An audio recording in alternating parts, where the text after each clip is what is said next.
Ito po mga kababayan, si Dante Maravillas. Dito ulit po tayo sa ating podcast Live with Dante M. Pag-usapan natin itong mga rallies. Bigyan ko po kayo ng latest na mga balita. Kasi ang sabi dito, may isang malakas na pagsabog daw narinig sa bahagi ng Ligarda sa Maynila. Yan, report from DCRH 7 minutes ago pa lang po. At ang sabi ni DILG Secretary John B. Climoria, yung mga nagsunog daw ng container van sa Ayala Bridge, karamihan mga minor de edad at planong sunugin ang Palasyo Malacanang. Pero yung mga rioters po, ay 17 na po yung na-aresto ng ating mga kapulisan at may mga injuries po sa ating mga kapulisan nang atakihin po ng mga rioters. Hindi ko lang pwedeng ipakita sa inyo po kasi ayaw ni YouTube. Nare-restrict po yung ating channel. Pag nagpakita tayo ng mga rioting, siguro nakita na din ninyo po sa Facebook. Then kanina tinakbo sa ospital po si Renato Reyes, yung leader ng mga militant groups. Ito yung post niya 1 hour ago. Currently at ER, duguan daw siya after being hit by a stone in Minjola. The Bayan program had ended. We are already leaving when a commotion broke out. Stones were being thrown and I got hit in the head. The people who stayed in Minjola were angry. Years of pent-up anger. Yan ang post niya sa X. So sabi niya, we don't know who the groups were. They are not affiliated with Bayan, but we could sense their anger. And even after we ended the program, they stayed on. Kung hindi po magabayan, sino? So na-infiltrate na po ng mga, alam na ninyo, yung may mga vested interest groups. Siguro may mga binayaran para guluhin po ang peaceful rally ng mga civil society groups at sa kanong church. And this time, sabi may pagsabog. Narinig doon sa isang malakas na pagsabog narinig sa bahagi ng Ligarda, Maynila. Yan po. Tapos sa report ng DCRH, ito pinasok po isang motel ng mga rallyista. Yan, sabi dyan. Breaking, 42 minutes ago pa lang po. Isang motel sa Recto niransak ng ilang mga rallyista ngayong linggo. So talagang gusto nilang tularan yung nangyari sa Nepal. Sinusunog yung kung anong gusto nilang sunugin, mga vehicles. At dito nga din po, gustong sunugin daw yung Palasyo Malacanang mismo. Una yung sinunog po, yung isang container van. Tapos nagsunog pa doon sa may ermita yata yon. Kaya ingat po kayo, yung mga may-ari ng mga buildings sa paligid, be vigilant. Kasi talagang may nanggugulo po. Desidido sila na iupo yung gusto nilang iupo mga kababayan. Or mapilitan yung ating presidente na mag-declare ng martial law. Ang demand nila kasi mag-resign yung ating Pangulo. So nag-react na rin po yung ating yung Palasyo Malacanang.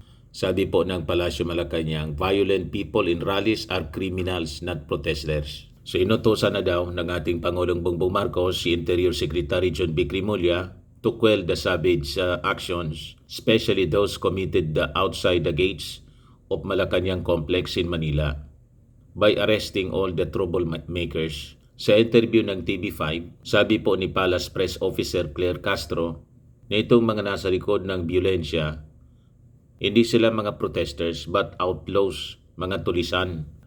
It's very clear anya that they have no other intention but to discredit the government.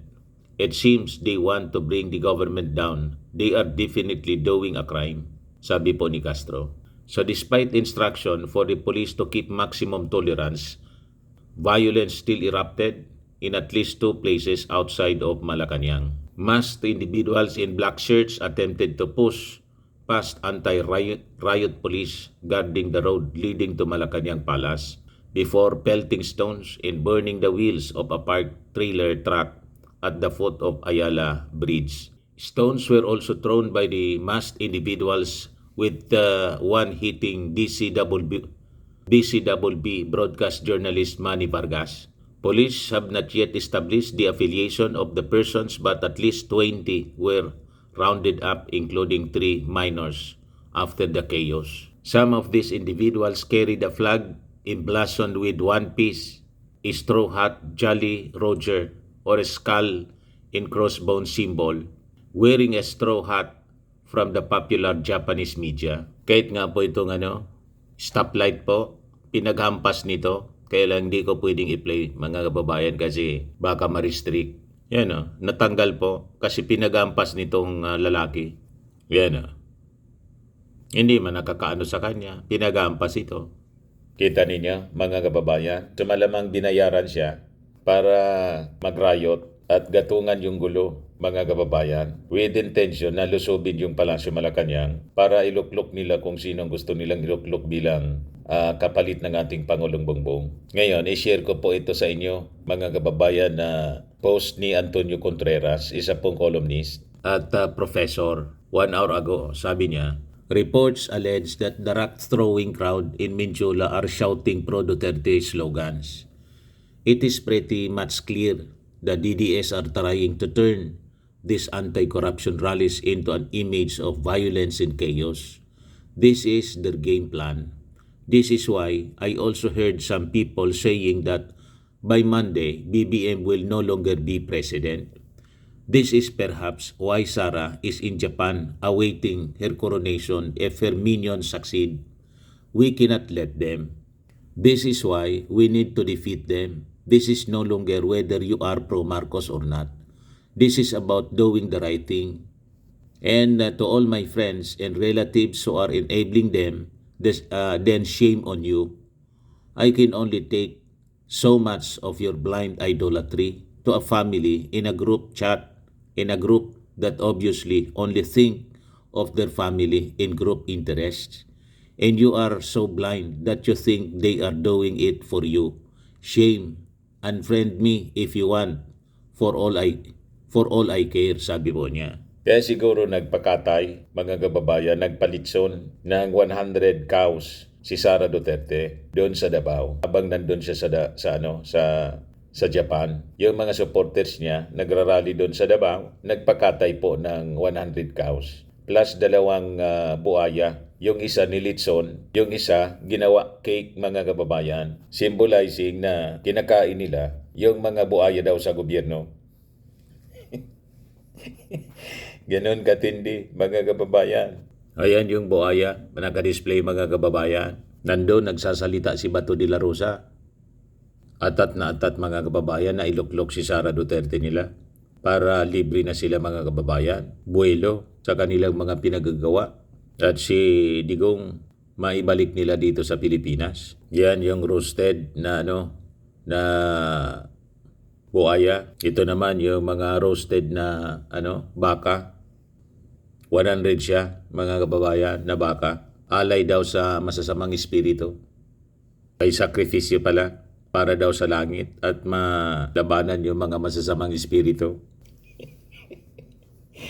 Ganon katindi, mga kababayan. Kaya maraming tao po dumalo kasi siyempre libreng pagkain, fiesta.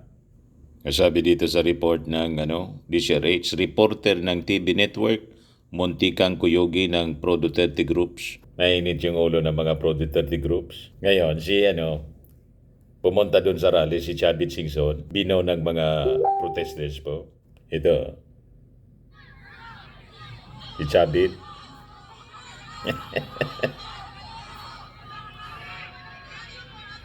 Bino siya ng mga